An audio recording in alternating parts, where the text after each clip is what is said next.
They found her body in a ditch outside of town, broken, barefoot, her phone still clutched in her hand.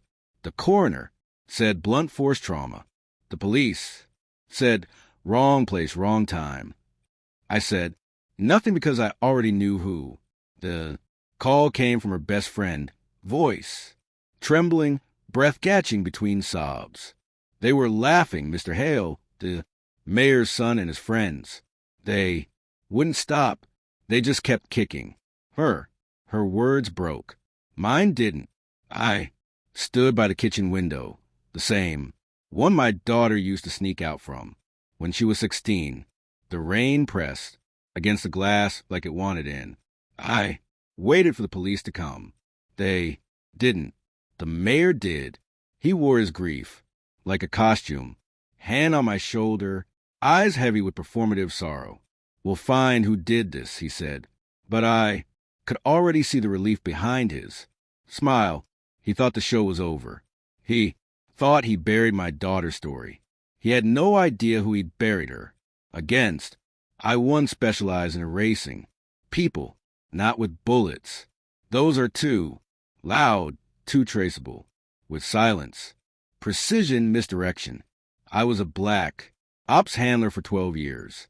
My entire career revolved around removing obstacles without a ripple left in the pond, the kind of work that doesn't exist on paper. When my daughter died, I was supposed to be a civilian, a man, rebuilding, retired, living quietly in the suburbs. But grief has a sound, a quiet hum that never stops. It vibrates beneath the bones until something fractures. The mayor's statement was clear, a tragic accident, ongoing investigation. The file was sealed. Within a day, no charges, no suspects. Closed, buried. I watched the mayor hold a press conference 2 nights later. He looked straight into the cameras, thanked the community, and called for peace. His son stood behind him, smirking. That was when I decided peace was no longer an option. I began collecting pieces quietly, methodically.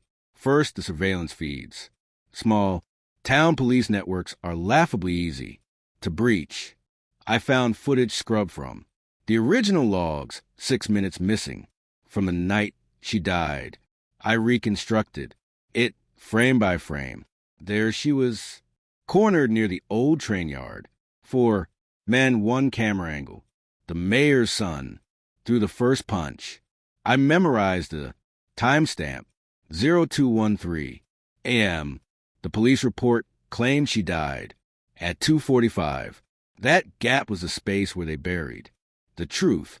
I found tire tracks matching a government vehicle. Then I found the vehicle itself sitting in the impound lot listed as inactive. Inside I found her blood. I didn't sleep for 3 days. Didn't need to. Every step I took felt rehearsed, like I'd been walking toward this since the moment I held her as a newborn.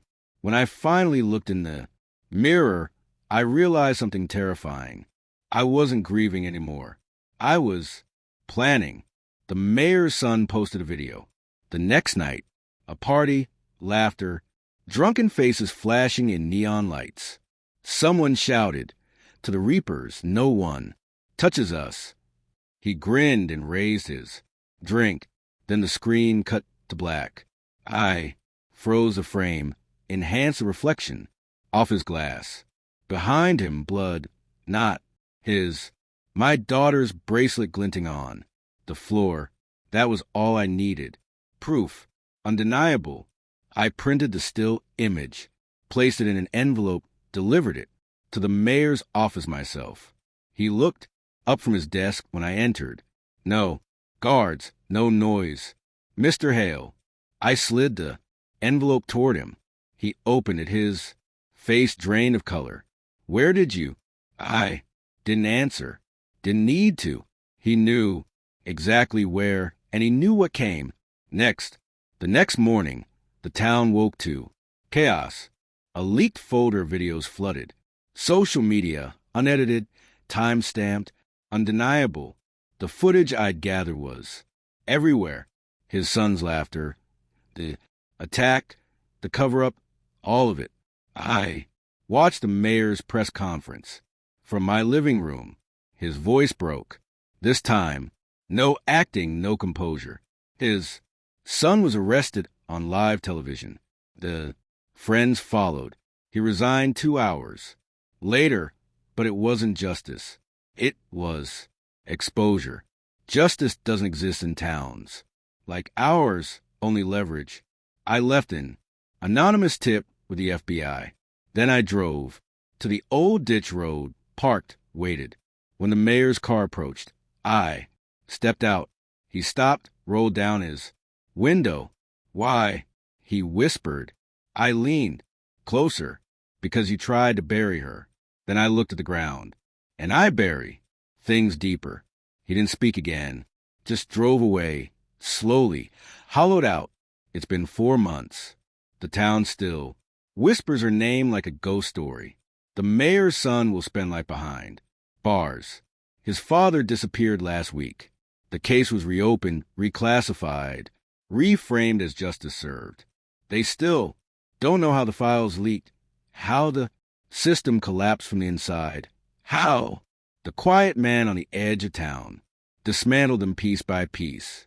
But I do, because I built this kind of silence, and I weaponize it one last time.